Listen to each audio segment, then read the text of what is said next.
رجیم بسم اللہ الرحمن الرحیم نحمدی و نصلی علی رسولہ الکریم۔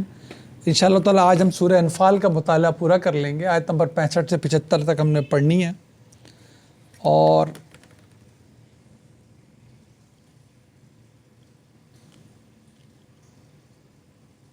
یہاں تک ہم نے پڑھ لی تھی کہ یہ پوری دنیا کا بھی مال خرچ کر لیتے تو دیکھو تمہارے دلوں میں ایک دوسرے کی محبت آ نہیں سکتی تھی۔ یہ اللہ سبحانہ و تعالیٰ ہے جس نے تمہارے دلوں میں یہ الفت ڈال دی ہے۔ انہ عزیز حکیم، بہت ہی طاقتور، بہت ہی حکمت والا۔ قرآن میں جگہ جگہ جگہ ہم جانتے ہیں اللہ تعالیٰ کے نام استعمال ہوتے ہیں، اس کی دراصل صفاتی نام استعمال ہوتے ہیں، جیسے یہاں پر العزیز الحکیم آ رہا ہے۔ اور آپ دیکھ لیں آیت میں کہا تھا کہ یہ تم کچھ بھی کر لیتے، یہ نہیں کر سکتے تھے، یہ طاقت تو اللہ کے پاس ہی تھی کہ ایسا کر پاتا۔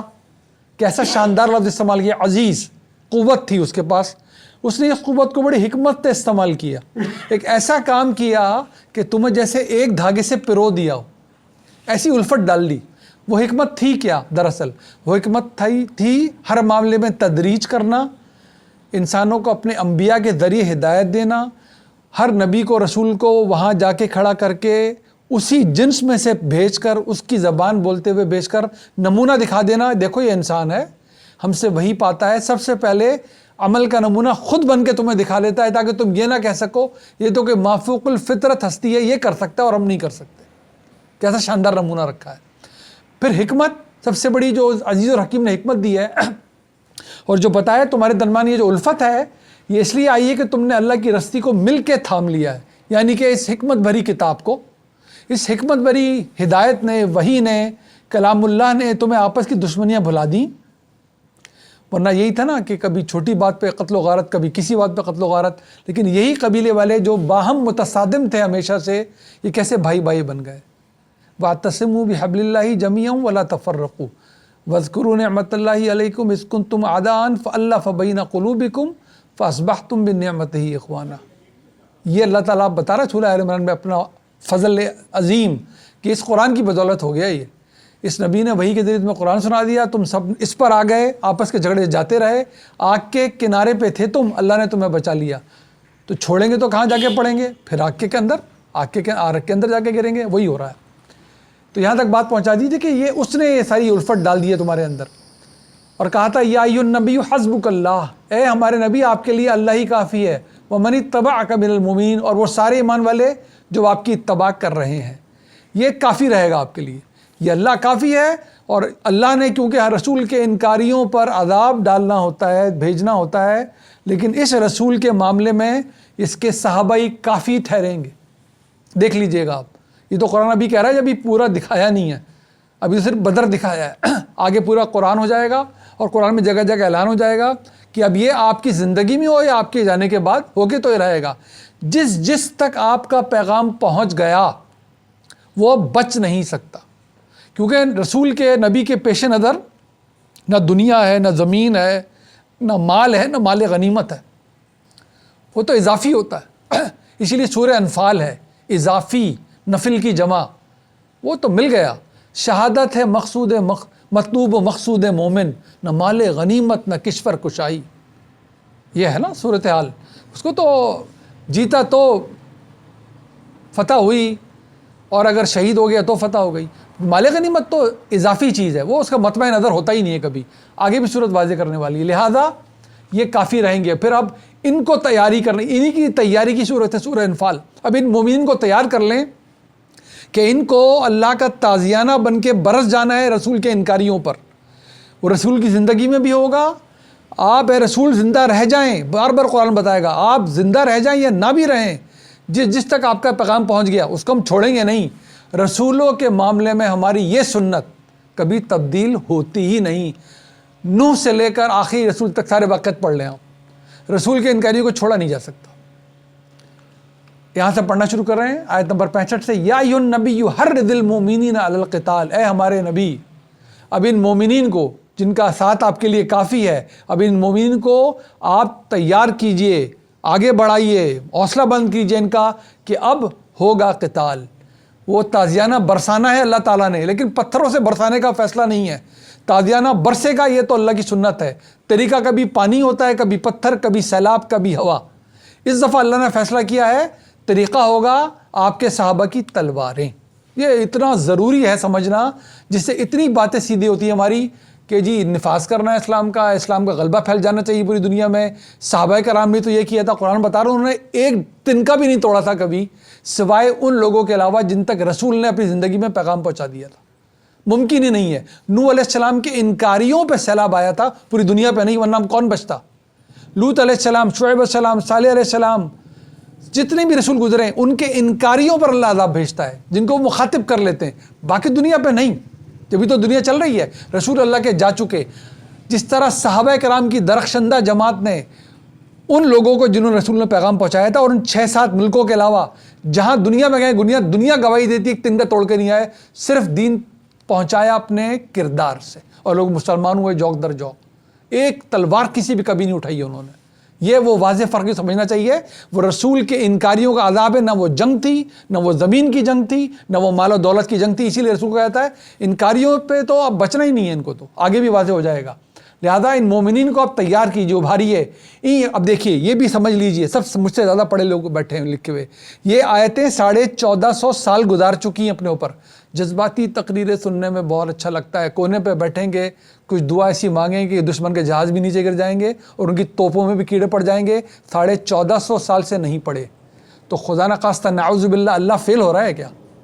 پوری دنیا پہ بہت کم ممالک اسلام سو کالڈ، اس میں بھی ہمارا حال تتر بتر، باقی دنیا میں تو کھلم کھلا شرک، تو نعوذ باللہ معاذ اللہ اللہ ناکام ہو گیا کیا؟ بالکل بھی نہیں۔ جو کسی کو زبردستی مسلمان کرنے کی کوشش کرے، جو کسی ملک پہ اسلام کا غلبہ نافذ کرے، فساد فی الارض پھیلاتا ہے، اس کے علاوہ کچھ نہیں کرتا۔ وہ اللہ کی اسکیم کو چیلنج کرنے کی کوشش کرتا ہے، کبھی کامیاب نہیں ہوگا۔ 1450 سال گزر گئے اس بات کو، 14.5 کروڑ سال گزرے ہیں، دیکھ لیجئے گا۔ اللہ تعالیٰ نے جو اسکیم بنائی ہے، کہا ہے سب کو مسلمان تو میں خود کر لیتا، مجھے تمہاری ضرورت کیا ہے؟ یہ میری اسکیم نہیں ہے۔ تم اگر مسلمان ہو گئے ہو، تم نے سر جھکا دیا ہے، تو اپنی گفتار اور کردار سے اب بتاؤ میرا دین دوسروں کو پہنچاؤ، جس تک پہنچتا ہے اپنی گفتار اور کردار سے۔ ہم نے اس کا کچھ اور ہی نمونہ نکالا ہے، جانے کہاں سے نکالا ہے، بے سمجھی میں نکالا ہے، قرآن موجود ہے ہمارے لیے۔ اب دیکھیے اس میں بھی غلط فہمی ہوتی ہے، ہم غلطی کھاتے ہیں، نتیجہ کیا نکلتا ہے؟ ان یکم منکم 20، اگر تم کتنے ہوگے؟ 20 ہوگے، تو کس کو کون مخاطب ہیں اس کے؟ یہ منکم کون ہے؟ صحابہ کرام کی جماعت۔ رسول مخاطب ہیں، صحابہ کرام کی جماعت مخاطب ہے۔ ذرا غور کیجئے، ہما شما مخاطب نہیں، ہم جیسے بیٹھے ہوئے یہاں پر، جانے کیا ایمان ہے ہمارا، جانے کیا ہمارا اسلام ہے۔ اللہ تعالیٰ کہہ رہا ہے قرآن نازل ہو رہا ہے، نبی صلی اللہ علیہ وسلم کی زبان سے جاری ہے، صحابہ سن رہے ہیں، منکم کہہ رہے ہیں، سامنے کھڑے ہوئے ہیں۔ ان یکم منکم 20، اگر تم 20 ہوئے، صابرون، اور اس پہ بھی صبر پھر بھی کیا، صرف 20 نہیں ہوئے، صابرون یغلبوا 200، تو تم 200 پہ غالب آ جاؤ گے۔ ایک پہ 10، تم اکیلے سامنے 10 کھڑے ہو، تمہارے کوئی مسئلہ نہیں ہے، تم صبر پہ رہنا، اللہ تمہارے ساتھ۔ وَإِن يَكُن مِّنكُم مِّئَةٌ يَغْلِبُوا أَلْفًا مِّنَ الَّذِينَ كَفَرُوا بِأَنَّهُمْ قَوْمٌ لَّا يَفْقَهُونَ، اور اگر تم کہیں 100 ہوئے تو پھر 1000 پہ غالب آ جاؤ گے، کس من الذین کفروا، کفار پہ، کیونکہ وہ تو نہ سمجھنے والے ہیں، نہ جاننے والے، نہ ایمان ہے، نہ اسلام ہے، نہ صبر ہے ان کے پاس۔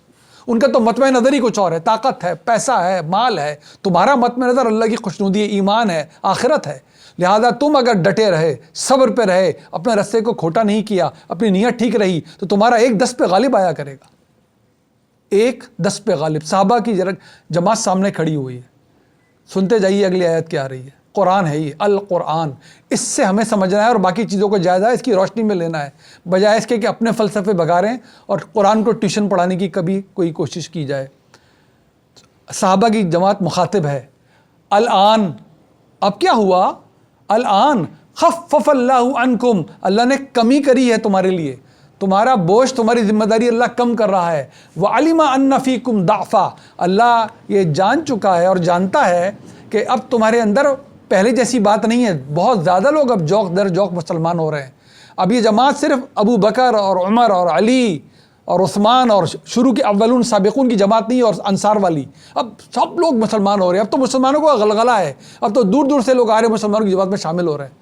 یہ ہیں، بہت اچھی بات ہے، یہ صحابہ بھی ہیں، یہ آپ سے سیکھ رہے ہیں، لیکن معاملہ ویسا نہیں ہے ان کے ایمان کا اور ان کے صبر کا۔ یہ ہم نہیں کہہ رہے، خدا نخواستہ اللہ اعلان کر رہا ہے، وَعَلِمَ أَنَّ فِيكُمْ ضَعْفًا، اللہ یہ جان لیا اللہ نے کہ اب تمہاری طاقت اور صبر والی ایمانی قوت ویسی نہیں ہے جیسی اولون اور سابقون جماعت کی تھی، لہذا فَإِن يَكُن مِّنكُم مِّئَةٌ، لہذا اب اگر تم 100 ہو، پہلے 100 تھے تو 1000 ایک، اب اگر تم 100 ہو، صابر، ابھی بھی صابر رہنا پڑے گا، صابرۃ یغلبوا مئتین، تو 200 پہ بھاری رہو گے۔ پہلے کہا تھا 1 10 کے لیے، اور اب کہا تھا 1 2 کے لیے۔ ابھی جماعت ایسی جماعت ہے، صحابہ کرام ہیں، یہ بھی رسول کی زبان پہ قرآن جاری ہے۔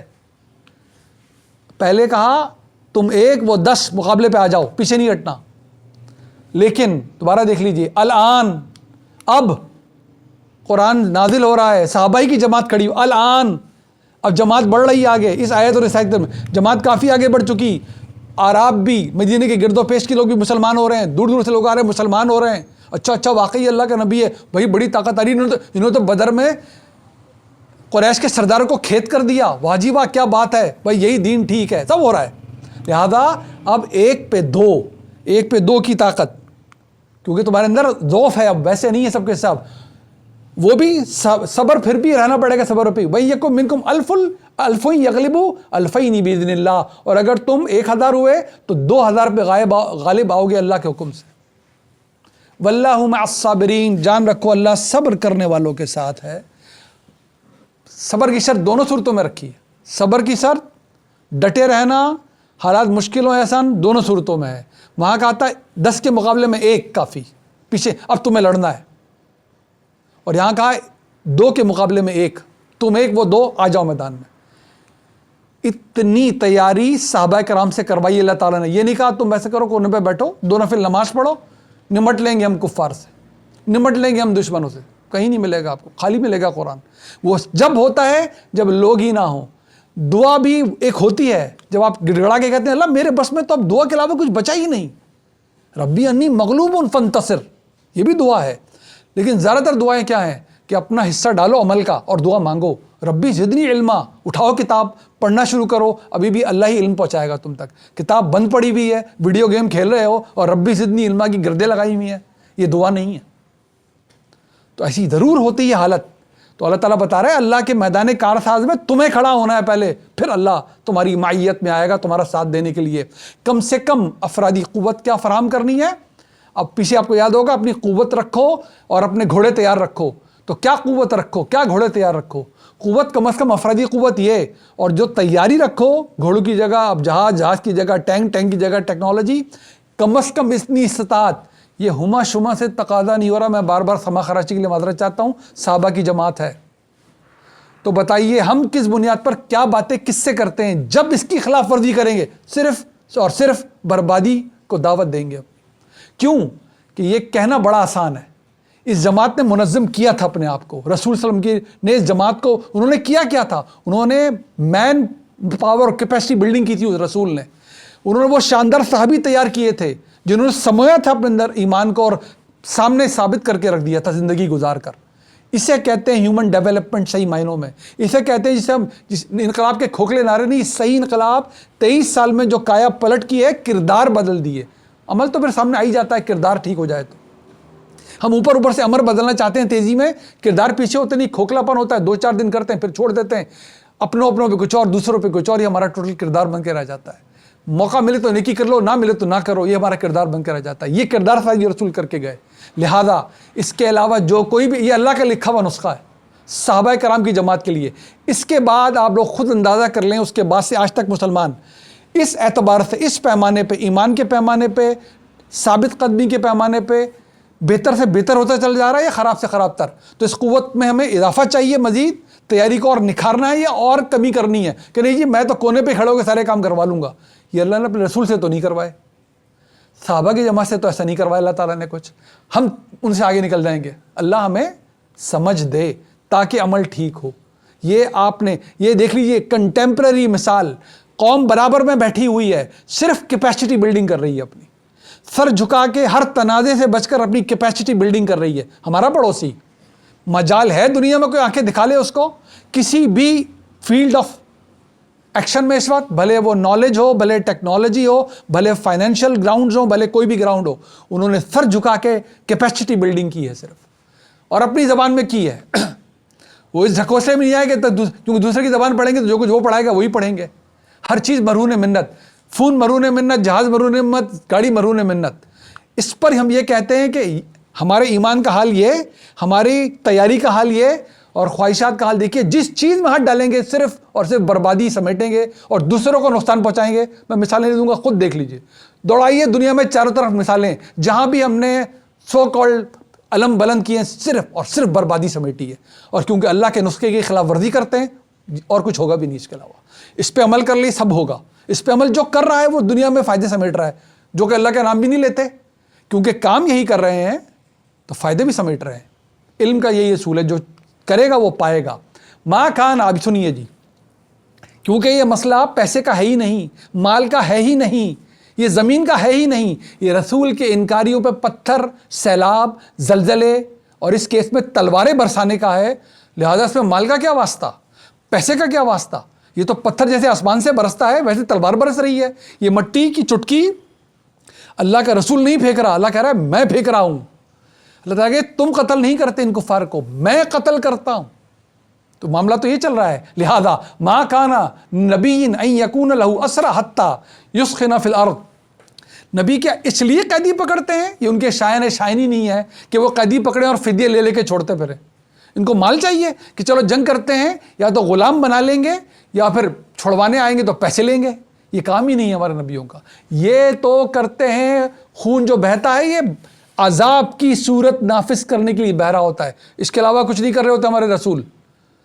وہاں پر ان کے ساتھ لوگ نہیں تھے، ہم نے پتھر خود برساتیے تھے. یہاں پر لوگوں کی تلواروں سے ہو رہا ہے. کھل کے رکھے ہے قرآن، ابھی بھی کھل کے بتایا ساری صورت میں. توبہ آ رہی ہے، آگے پڑھیں گے کہ یہ ہمارے نبی کی شان کے پاس ممکن ہی نہیں ہے کہ وہ قیدی پکڑے بجائے اس کے کہ ان کی بے خونی پہلے کر دے، خون بہا دے ان کا. تریدون عرض الدنیا، کیوں کہ تمہارے ذہن میں یہ ہے کہ ان کو پکڑ کے کوئی فدیہ لے کے پیسے لے لوگے ان کے بدلے، کہ ان کو موقع مل جائے. قریش کو دیکھو، ہم نے کہا تھا نا قافلہ لوٹنے آئے تھے، وہ تو چھوڑ دیا، وہ ملا نہیں ان کو، قیدی لے کے وہی مال ہم سے برآمد کر رہے ہیں. ہرگز اللہ تعالیٰ کہہ رہا ہے، پہلے بھی بتایا تھا قافلہ لوٹنا مقصد ہی نہیں تھا اللہ کا، یہ لٹوانا. وہاں بھی بتایا تھا یہ تو ان کا خیال تھا، ہمیں تو ان یوم الفرقان برپا کر دینا تھا، ہمیں تو آج ان کو بتانا تھا کہ حق پہ کون ہے باطل کون ہے. پھر بتا رہا ہے تریدون عرض الدنیا، تم کیا دنیا کا فائدہ چاہ رہے ہو؟ واللہ یرید الآخرہ، جبکہ اللہ کیا چاہتا ہے؟ آخرت. اور کیونکہ رسول آخری آ گیا ہے تو اس کے ذریعے نمونہ چھوڑنا ہے اور مثال چھوڑنی ہے پوری دنیا والوں کے لیے کہ اللہ کے رسول زمین کا جھگڑا لے کر آتے ہی نہیں ہیں، پیسے مال کا جھگڑا لے کر آتے نہیں ہیں. وہ تو یہ منادی کرنے آتے ہیں کہ آخرت آ جائے گی، اچھے کا بدلہ اچھا، برے کا برا. کیونکہ رسول آ گیا ہے تو قیامت دنیا میں دکھانی ہے اس نے، براہ راست ہماری زیر نگرانی. یا تو ہم پتھر برسائیں گے یا تلواریں برسیں گی، وہ تو آخرت کا فیصلہ ہوتا ہے. واللہ عزیز حکیم، بہت ہی طاقتور ہے اللہ، حکمت کے ساتھ ہمیشہ اپنی طاقت کو بروئے کر لاتا ہے، بہت ہی حکیم. لولا کتاب من اللہ سبق لمسکم فیما اخذتم عذاب عظیم. اگر کتابہ، دیکھیں کتاب قرآن میں 3 وجوہات کی وجہ سے آتا ہے لفظ کتاب. ایک پوری بک، کتاب یعنی قرآن خود بھی اور پچھلی کتابیں، کوئی بھی کتاب. ایک خط کے لیے جو سلیمان علیہ السلام نے لکھا ملکہ کو، اس نے کہا میرے پاس بہت ہی کتاب کریم آئی ہے میرے پاس، یعنی خط جو آیا اس کو بھی کتاب پکارا. کہتے پتہ چلتا ہے سیاق اور سباق، جملہ بتا دیتا ہے کس. اور ایک قانون اللہ کا جو فیصلہ وہ کر دے. دیکھیے کس لیے آ رہی کتاب یہاں پر؟ قانون کے طور پہ، پہلے سے طے شدہ بات. لولا کتاب من اللہ سبق لمسکم فیما اخذتم عذاب عظیم، کہ اگر اللہ نے پہلے ہی نہ لکھ لی ہوتی ایک بات کہ ابھی ٹائم باقی ہے، ابھی کچھ مہلت ہے، پہلے سے ہی اللہ نے فیصلہ نہ کیا تھا تو لہذا پھر اللہ پکڑ لیتا تمہیں بہت ہی دردناک بات سے. کیونکہ اس کا کہنا تھا کہ تم نے ایک ہی کام کرنا ہے، چھوڑنا نہیں ہے کسی کو. تمہارا مطلب تو قیدی پکڑنا ہے ہی نہیں، تمہارا مقصد تو ان کا قلقمہ کر دینا ہے. لہذا اگر یہ ہوا بھی ہے تو اللہ کو بالکل ہی بات پسند نہیں ہے، وہ اس پہ تمہیں پاری پکڑ بھی کر سکتا تھا، لیکن اس نے کہا ہے ابھی درگزر ہے. تم صحابہ بھی سیکھنے کے عمل سے گزر رہے ہیں، بات بھی بتدریج آگے بڑھ رہی ہے، قریش بھی سبق سیکھ رہے ہیں. لہذا یہ اللہ نے کہا ہے کہ یہ ہونا نہیں ہے، ہونا تو وہی جو اللہ نے کہا ہے. ان کی گردنیں توڑ دینی، ان کی پور پور پہ ضرب لگنی ہے. لیکن ابھی فی الحال اللہ نے تمہیں چھوڑا ہے اس بات پر. فَكُلُوا مِمَّا غَنِمْتُمْ حَلَالًا طَيِّبًا، تمہارے ہاتھ مال آ گیا ہے، یہ مال غنیمت تمہیں ملا ہے، یہ تم کھا سکتے ہو، یہ حلال اور طیب ہے تمہارے لیے، کہ تم اللہ کی راہ پہ نکلے تھے. اللہ نے روکا نہیں ہے مال سے، لیکن فوکس مال نہیں ہے. مطمئن نظر مال نہیں ہے۔ واتقوا اللہ، ہمیشہ اللہ کا تقوی اختیار کر کے رکھو، ان اللہ غفور الرحیم، بہت ہی بخشنے والا اور بہت ہی رحمت کرنے والا ہے اللہ۔ لہذا وہ معاف کر رہا ہے اس بات پر کہ کبھی کسی کے ذہن میں آئے بھی تھا کہ ہماری کسی بھی مٹ بھیڑ کا مطلب مال ہو سکتا ہے، کسی بھی شکل میں ہو، جنگ میں ہاتھ آ جائے یا قیدی بنا کے چھوڑنا، تو یہ اللہ کا مطمئن نظر نہیں ہے، یہ اس کے رسول کا مطمئن نظر نہیں ہے، اس دین کی منشا ہرگز یہ نہیں ہے۔ یہاں تو بات ہی رسول کے انکاریوں پہ قہر نازل کر دینے کی۔ یا ایھا النبی، اے ہمارے نبی، قل لمن فی ایدیکم من الاسری ان یعلم اللہ فی قلوبکم خیرا یؤتکم خیرا مما اخذ منکم ویغفر لکم واللہ غفور الرحیم، کہہ دیجئے، اعلان کر دیجئے کہ جو کچھ بھی تمہارے ہاتھ یہ قیدی آ گئے ہیں، ان قیدیوں میں سے تمہارے ہاتھوں کے درمیان، فی ایدیکم، اگر اللہ نے جانا، ان یعلم اللہ فی قلوبکم خیرا، اللہ نے جانا کہ ان کے دلوں میں کوئی بھی خیر موجود ہے، یؤتکم خیرا مما، تو وہ دے دے گا تمہیں اس سے بھی بہتر، اخذ منکم ویغفر لکم، جو کچھ تم سے لیا گیا ہے۔ اگر تمہارے بدلے کوئی مال طلب بھی کیا گیا ہے اور مل بھی گیا ہے تو فکر نہیں کرو۔ قیدیوں کو مخاطب کر کے کہہ رہا ہے اللہ، اپنے رسول اور دین کے دشمنوں کو پھر بھی دیکھے دین کی اچھائی، کیونکہ موقع دینا ہے اس نے کہ اگر تمہارے دلوں میں کوئی خیر ہے نا تو جانو، سمجھو یہ دین کیا ہے، تمہارا جو مال وال گیا اس کی پرواہ مت کرو، اللہ تمہیں اس کے بدلے اس سے بہتر دے دے گا۔ دیکھیے یہ ہے دین کی شان، یہ کوئی انتقام لینے کا دین ہی نہیں ہے، یہ کوئی ہے ہی نہیں کہ جنگ ہم سے کی ہم تو تمہیں چھوڑیں گے نہیں، تمہاری نسلیں برباد کر دیں گے۔ اللہ آخری وقت تک موقع دیتا رہے گا، صحیح رستے پہ آ جاتے ہو، دین سمجھ میں آ جاتا ہے، رسول کی صداقت سمجھ آتی ہے، تو اب بھی تمہارے لیے خیر کا موقع ہے۔ اور ابھی یاد رکھیے فتح مکہ بھی دور ہے، ابھی فتح مکہ ہوئی نہیں ہے، وہ تو وہاں تک معافی دے رہا ہے اللہ، وہاں تک بھی کہا جائے گا آج بھی جس نے مان لیا اس کو غضب نہیں پہنچائی جائے گی، آج بھی جس نے ہتھیار ڈال دیے وہ امن میں آ جائے گا، آج بھی ابو سفیان کے گھر میں جو چلا جائے گا وہ امن میں آ جائے گا۔ یہ تو وہاں تک چلے گا موقع، آخری وقت تک موقع دے گا اللہ تعالیٰ، تو لہذا تم اس سے بہتر مل جائے گا، اس کی فکر نہیں کرو۔ واللہ غفور الرحیم، اللہ بہت بخشنے والا اور مہربان ہے۔ وَإِن يُرِيدُوا خِيَانَتَكَ، لیکن اگر آپ ارادہ کریں کہ یہ خیانت کریں گے آپ کے ساتھ رسول، کہیں کچھ اور کریں کچھ، فَقَدْ خَانُوا اللَّهَ مِن قَبْلُ، تو یاد رکھیں انہوں نے اس سے پہلے بھی اللہ سے خیانت تو کی ہے۔ لہذا مسلمانوں کو تنبیہ کر رہے ہیں، اعلان تو کر دیجئے ان سے کہ اگر ٹھیک راستے پہ آ جاؤ گے تو نقصان کوئی نہیں ہوگا، لیکن مسلمانوں کو بتا رہے ہیں آپ چوکنے بھی رہیے گا، یہ خیانت کر بھی سکتے ہیں آپ سے، اس سے پہلے بھی انہوں نے فقط خان اللہ من قبل، اللہ سے اس سے پہلے بھی انہوں نے خیانت تو کی ہے۔ ہم کا نام منہم، اسی لیے اللہ تعالیٰ نے یہ دن دکھا دیا ان کو کہ مارے بھی گئے ان کے سردار اور یہ پکڑے مارے بھی آئے ہیں۔ واللہ علیم حکیم، اللہ سب علم رکھنے والا اور حکمت بروئے کار لانے والا ہے۔ وہاں پر طاقت کے ساتھ حکمت آ رہی ہے یا علم کے ساتھ حکمت آ رہی ہے؟ علم بھی حکمت کے ساتھ بروئے کار لاتا ہے اللہ، ابھی بھی موقع دے رہا ہے ان کو، لیکن کہہ رہا ہے کہ آ جانا سیدھے رستے پہ۔ ان الذین آمنوا، اب پیرامیٹر دے رہا ہے اپنا کہ آپ مدینے میں موجود ہیں، کس کی ذمہ داری ہے آپ پہ، آپ آخر کس کی ذمہ داری لیں گے، پیرامیٹر بتا رہا تھا رسول کو، صحابہ کو۔ ان الذین آمنوا، وہ جو ایمان لے آئے، وہاجروا، اور ہجرت کی، وجاہدوا باموالہم وانفسہم، اور جد و جہد کی، خرچ کر ڈالا اپنے مالوں کو بھی اور اپنی جانوں کو بھی، فی سبیل اللہ، اللہ کی راہ میں، والذین آووا ونصروا اولئک بعضهم اولیاء بعض، اور وہ لوگ جنہوں نے پناہ دی اور مدد کی ایسے لوگوں کی جو ہجرت کر کے آئے، جد و جہد کرتے ہوئے آئے، اور وہ کیا ہیں؟ اولئک بعضهم اولیاء بعض، ایک دوسرے کے ساتھی ہیں۔ والذین آمنوا ولم یہاجروا، لیکن وہ لوگ جو ایمان نہیں لائے اور ہجرت جنہوں نے نہیں کی، کیونکہ اعلان کر دیا گیا تھا اب سب لوگ جو ایمان لا رہے ہیں، لاتے جا رہے ہیں، وہ آتے جائیں اور مدینے میں پہنچیں، نبی کا ساتھ دیں، نبی کے ساتھ کھڑے ہو جائیں۔ ان کیمپوں کو الگ الگ ہونا ہے، کیونکہ جو اس کیمپ سے باہر رہے گا پھر تلوار نہیں پہچان پائے گی کہ کس کو چھوڑنا ہے، کس کو مارنا ہے۔ تلواریں اب اٹھ کے برسنے والی ہیں، یہ کہا جانے والا ہے کہ چن چن کے مار دو ان کو۔ اب سیلاب آئے گا، اگر رسول کا بیٹا بھی کشتی پہ سوار نہیں ہوا تو بچے گا نہیں، رسول کا بیٹا بھی کشتی پہ سوار نہیں ہوا تو بچے گا نہیں۔ اب اگر یہ لوگ وہ کیمپ چھوڑ کے یہاں کھڑے نہیں ہوئے تو تلوار جب اٹھے گی تو پڑے گی گردنوں پہ اور پور پور پہ پڑے گی، لہذا ذمہ داری انہی کی ہے، اعلان کر دیا گیا ہے۔ اسی لیے جو والذین آمنوا ولم یہاجروا، لیکن جو ایمان لائے انہوں نے ہجرت نہیں کی، ما لکم من ولایتہم من شیء، پھر ان کی کوئی ذمہ داری نہیں ہے آپ لوگوں کے اوپر، کیوں آپ کو کیا پتا اس کے دل میں کیا ہے کیا نہیں ہے، اس کو عمل سے ثابت کر دینا ہے، آ جانا ہے آپ کے پاس، حتی یہاجروا، جب تک وہ واقعی وہ جگہ چھوڑ کر آپ کے پاس نہ آ جائے، حتی یہاجروا، کوئی ذمہ داری نہیں اٹھانی ہے آپ نے۔ فَنِسْتَنْصَرُوكُمْ فِي الدِّينِ فَعَلَيْكُمُ النَّصْرُ إِلَّا عَلَىٰ قَوْمٍ بَيْنَكُمْ وَبَيْنَهُم مِّيثَاقٌ، اور اگر وہ مدد طلب کریں تم سے کس بات کے لیے کہ تم ان کی مدد کرو، تو پھر تم پہ یہ لازم ہو جائے گا۔ البتہ ان کی مدد اس قوم کے مقابلے میں نہیں کی جائے گی جس سے تمہارا کوئی معاہدہ ہو چکا ہو، تو معاہدوں کی پاسداری اس حال میں بھی کرنی ہی کرنی ہے۔ تو معاہدوں کی بھی پاسداری کرنی ہے، جو ایمان لا کے ہجرت کر کے آ جائے اس کی بھی ذمہ داری اٹھانی ہے، یہ تو کرنا ہے۔ واللہ بما تعملون بصیر، اللہ خوب جانتا ہے جو تم کرتے ہو، خوب دیکھ رہا ہے اللہ اس کو۔ تو کیا ذمہ داریاں دے دیں؟ وہ لوگ جو ایمان لا کے ہجرت کر کے آپ کے پاس آ جائیں، اپنی جانوں اور مالوں کو خرچ کریں، اور ان قوموں کے لیے جو تم سے مدد طلب کریں، والذین کفروا بعضهم اولیاء بعض، جو لوگ یہ کفر کرتے ہیں ایک دوسرے کے دوست ہیں، اور کس کے دوست ہیں یہ؟ الا تفعلوه تکن فتنة فی الارض وفساد کبیر، اور اگر ایسا نہ کیا جو کچھ ہم نے تمہیں بتایا ہے کہ کس کا ساتھ دینا ہے، کس کی ذمہ داری اٹھانی ہے، تو پھر کیا ہوگا؟ پھر جو زمین پہ فتنہ پھیلے گا وہ بہت بڑا فساد اور فتنہ پھیل جائے گا۔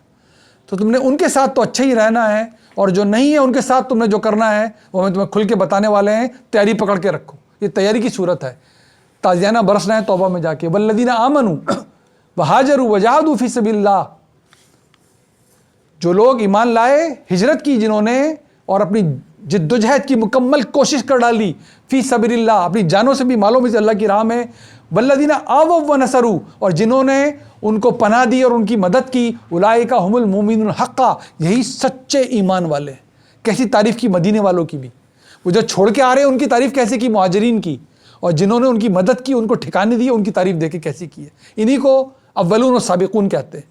انہی کی جماعت تھی، جب کہتے جب تک تم تھے 1-10 کے برابر، بعد میں یہ چھوڑ کے جو آ رہے ہیں نا، اب جمع ہو رہی ہے نا، جماعت بڑھ رہی ہے، اب ان کو کہا ہے کہ تم 1-2 کے برابر۔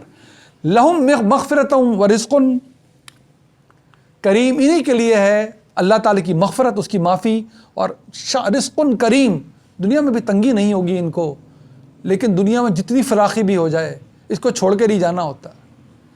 جو کچھ یہاں کھانے پینے کی چیزیں یہیں چھوڑ کے جانی ہے، ایک ہی رزق ہے جو ساتھ چلا جائے گا، وہ اس دنیا کا رزق ہے، اور وہ ہے صحیح علم پہ مبنی صحیح اعمال، یہ جائیں گے ساتھ۔ ہمارے سوٹ کیس میں اور کچھ پیک نہیں ہو سکتا سوائے ہمارے علم اور اعمال کے، کچھ پیک نہیں ہوگا۔ اب ہماری مرضی ہے اس سوٹ کیس میں شاندار علم اور شاندار مال بھر لیں، اعمال، اس کو خالی لے جائیں، یا پھر خدا نہ خواستہ اللہ نہ کرے جو بھی گندگی ہے وہ پیک ہو جائے گی، جائے گی تو ساتھ، باقی نہ کپڑے، ہمیں پتہ ہے یہ بات دہرانے کی نہیں کہ سب پیچھے رہے گا۔ یہ رزق کریم ہے۔ رزق کریم کی صحیح معنی میں اللہ تعالیٰ قرآن میں استعمال کرتا ہے وہ رزق پھر جس میں کمی کبھی نہیں ہوگی، یہ ساتھ ہی چلا جائے گا، اس دنیا تک چلا جائے گا جہاں پر کبھی یہ رزق ختم ہوگا ہی نہیں، وہ زندگی بھی کبھی ختم ہوگی ہی نہیں، بس وہاں پر ہوگی شاپنگ، وہاں کمائی کوئی نہیں، لہذا کمائی کی جگہ یہ دنیا ہے، اس لیے اس کی بہت زیادہ اہمیت ہے۔ جو لوگ یہ کہتے ہیں کچھ روایات کو بغیر قرآن کی روشنی میں سمجھے ہوئے، جو بہت بڑی غلطی ہے، کسی بھی روایت کو بغیر قرآن کی روشنی میں سمجھنے سے بڑی غلطی علمی طور پہ کچھ ہو ہی نہیں سکتی۔ یہ سند کا محتاج ہی نہیں ہے، روایتیں سندوں کی محتاج ہیں، روایتیں محتاج ہیں کہ ان کے متن کو چیک کیا جائے تب وہ کوئی روایت بنتی ہے، پھر وہ محتاج ہے کہ ان کو ایک ٹاپک پہ ساری جمع کیا جائے تاکہ کچھ پتہ ہو چلے کس موقع پہ کی گئی ہے، اس کے بعد کا مرحلہ قرآن کی روشنی میں سمجھا جائے، تب سمجھ آتی ہے روایتیں کہیں جا کے، ورنہ تو اطلاقی ہوتی ہیں وہ صرف۔ لہذا قرآن جب کہتا ہے نا کہ وہاں جاؤ گے وہ رزق کبھی ختم نہیں ہوگا، وہ ہمیشہ ہمیشہ رہے گا، تو یہ بہت ہی زبردست بات ہمیں بتاتا ہے کہ اس دنیا یہ دنیا بیکار کی جگہ نہیں ہے۔ یہی تو وہ ایگزام پیپر ہے جہاں پر سر امتحان لیتے ہیں، سب پڑھانے والے بیٹھے ہیں اپنے اپنے شعبوں کے، جہاں پر جا کے اسٹوڈنٹ پہلے ذمہ داری سے اپنا نام لکھتا ہے، پھر رول نمبر لکھتا ہے، اس کاپی کو خراب ہونے سے بچاتا ہے، سب سے اچھی رائٹنگ اس کاپی پہ کرتا ہے، حفاظت سے انویجیلیٹر کے حوالے کرتا ہے، اس کو پتہ ہے میرے نمبر اس پر لگیں گے، اس کی بنیاد پر لگیں گے، وہ اس کو توڑ موڑ کے پھینک نہیں دیتا، اس کی تو کوئی اہمیت ہی نہیں ہے، اس پہ انک پھیلتی ہے تو پھیل جائے، میری رائٹنگ سمجھ میں آئے تو آئے، نہ آئے تو نہ آئے، کبھی نہیں کرتا عقل مند اسٹوڈنٹ یہ۔ اللہ نے بھی قرآن میں یہی کہا ہے، اس دنیا کو بے انتہا اہمیت دو، تمہارا علم اس میں ٹھیک ہونا ہے، تمہارا عمل اس میں ٹھیک ہونا ہے، تمہاری کمائی یہاں سے آنی ہے، وہاں جا کے تو صرف بدلے ملیں گے، کیا لائے ہو، کتنا لائے ہو، چلو شاپنگ، اب شاپنگ شروع ہے، لے لیا جو لینا تھا، اور کچھ چاہیے، اور کچھ کہاں سے، وہ تم نے تو اتنا ہی کیا تھا، جبھی تو درجے ہیں، یہ وقت ہے ابھی۔ ایک بات میں اور عرض کر دوں، آپ بھی سنتے ہیں اس ادنا طالب علم کی باتیں لوگ اور بھی سنتے جہاں تک پہنچتی ہے آواز. یہ جو دنیا کی لانڈری ہے نا، دنیا کی لانڈری، یہ کہیں زیادہ طاقتور ہے جہنم کی لانڈری سے. جہنم بھی لانڈری ہے، سب کے داغ دھوئے گی، کسی کے ایک چکر میں دھوئے گی، کسی کے کتنے چکر میں دھو دے گی. جب تک دھلیں گے نہیں جنت میں جائیں گے نہیں. لیکن 2 داغ نہیں دھو سکتی وہ، اللہ نے بتایا ہے. 2 داغ دوزخ کی لانڈری بھی نہیں دھو سکتی. ایک شرک کا داغ اور ایک ناحق کسی کو جان بوجھ کے قتل کر دینا. اگر موت اس پہ ہو گئی ہے تو یہ دوزخ میں بھی نہیں دھلیں گے. لیکن آپ غور کیجئے، دنیا کی لانڈری میں توبہ سے دونوں دھل سکتے ہیں، سچی توبہ سے. ظاہر طریقہ ہے اس کا، شرک کی توبہ کرنی ہے اور قتل کا پھر آپ نے توبہ بھی کرنی ہے اور بدلہ بھی دینا ہے. یہ دنیا میں تو سچی توبہ سے ہو سکتا ہے، دنیا، آخرت میں نہیں ہوگا. یہ دوزخ کی لانڈری نہیں دھوئے گی شرک کو. یہاں متنبہ ہونا ہے. والذین آمنوا من بعد ہاجروا وجاہدوا معکم فاولئک منکم، وہ لوگ جو ایمان لے آئے اور بعد میں پھر ہجرت بھی کریں، اپنی کوشش بھی پوری کریں، وہ ہیں آپ کے ساتھ. فاولئک منکم، یہی تم میں سے ہیں، یہی تمہاری صحیح جماعت یہ ہے. وَأُولُو الْأَرْحَامِ بَعْضُهُمْ أَوْلَىٰ بِبَعْضٍ فِي کتاب اللہ، اور صحیح معنوں میں یہی ہیں جو رشتہ دار ہیں، اور یہ حقدار زیادہ ہیں. جو رشتہ داری کے حق ہیں یہ زیادہ حقدار ہیں اللہ کے حکم کے مطابق، اللہ کے قانون کے مطابق. اللہ کی کتاب مطلب جو تمہارے رحم کے رشتے ہیں، ان میں سے بھی شرط یہ لگی رہے گی وہ جو ایمان لے آئے، وہ جو ہجرت کر کے آ گئے. ورنہ بدر میں ہم جانتے ہیں ایک طرف باپ تھا، ایک طرف بیٹا تھا، ایک طرف بیٹا تھا، ایک طرف باپ تھا.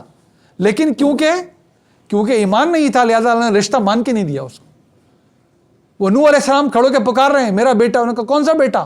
وہ تو آیا ہی نہیں کشتی پر، اس کا تو عمل ہی ٹھیک نہیں ہے، وہ تو ٹھیک کام ہی نہیں کرتا، وہ تمہارا کوئی بیٹا نہیں ہے. اللہ نے میرٹ ایک ہی کھینچا ہے.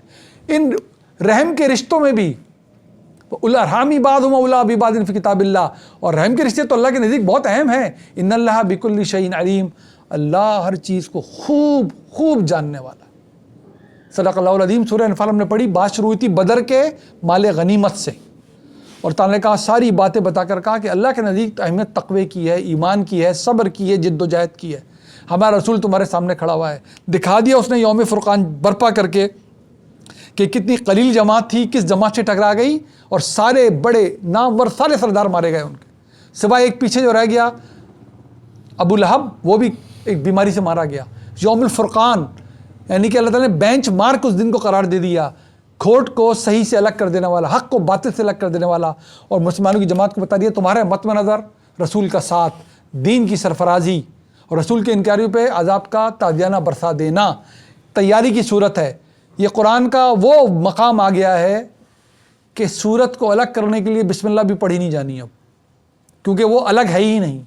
دراصل لگے گا اگلی آیت وہیں سے شروع ہو گئی ہے. توبہ کی آیت نمبر 1 اور اس کی 75، کوئی فرق نہیں دونوں میں ہوگا. جو مضمون ہم پڑھتے چلے آ رہے ہیں، تیاری پکڑو، اپنی جماعت کو منظم کرو، اس کی افرادی قوت کو یہاں تک لے آؤ، اور اپنی تیاری ہر لحاظ سے پوری رکھو. وہاں پر ظاہر ان کو گھوڑے ہی سمجھانے تھے، مکمل تیاری میں آ جاؤ. اللہ رسول اور اللہ کے دشمنوں پر عذاب برسا چاہتا ہے. عذاب پتھر آئیں گے، جانے آندھی آئے گی، جانے طوفان آئے گا. اللہ تعالیٰ نے نہیں، یہ سب کی ضرورت پیش نہیں آئے گی، کیونکہ دین اب آخری شکل میں چھوڑ دیا جا رہا ہے. رسول کو صحابہ کرام کی جماعت میسر آ گئی ہے، وہ کافی ہے. اس کے لیے ہمیں پتھر برتانے کی ضرورت پیش ہی نہیں آئے گی. اور تعالیٰ بتائے گا جا کے، اب ہم جو پڑھنے والے ہیں سورہ توبہ کھول کھول کے بیان کرے گی، ایک لفظ نہیں چھوڑے گی بیان کرنے سے، تاکہ ہماری غلط فہمیاں دور ہو جائیں. رسول نے کبھی کوئی جنگ لڑی ہی نہیں، صحابہ نے کبھی کوئی جنگ لڑی ہی نہیں، صرف اللہ کے رسول کے انکاریوں پہ عذاب برسایا انہوں نے. یہ بات وہ خود جانتے، ان کے منہ سے سنوائے گا ہمیں. جو کچھ وہ کہیں گے اس موقع پہ اللہ سنوا دے گا ہمیں. القرآن فیصلہ سنوائے گا، باقی باتیں ہوتی رہیں. اس کے فیصلے کے بعد باقی باتوں کی اہمیت ہی کیا ہے؟ کہے گا دیکھو اے کفار، اب 2 ہی باتیں ہونے والی ہیں، ابھی پتھر برسے یا ہماری تلوار اٹھی، عذاب تو آ کے رہنا ہے تم پہ. یہ کہلوائے گا ہمیں سمجھانے کے لیے کہ دیکھو زمین کے جھگڑے کبھی نہ کرنا، زبردستی کسی کو مسلمان کبھی نہیں بنانا، خود مسلمان ہو جاؤ خود. میں بس آپ سے ادب عرض کرتا ہوں، بہت سے لوگ مجھ سے پوچھتے ہیں میری انکلینیشن دیکھ کے، آپ ملک سے باہر بھی یہی کرتے تھے؟ جی یہی کرتا تھا، باقی کا یہی کرتا تھا جتنا کوشش ہوتی تھی. یہاں بھی یہی کرتے ہیں، کوشش کرتا ہوں. آپ نے کبھی کسی کو مسلمان کیا ہے؟ میں نے جی کوشش کر رہا ہوں اپنے آپ کو مسلمان کرنے کی، بس دوسرے کو کیا کروں گا. بہت بڑی کوشش ہے یہ.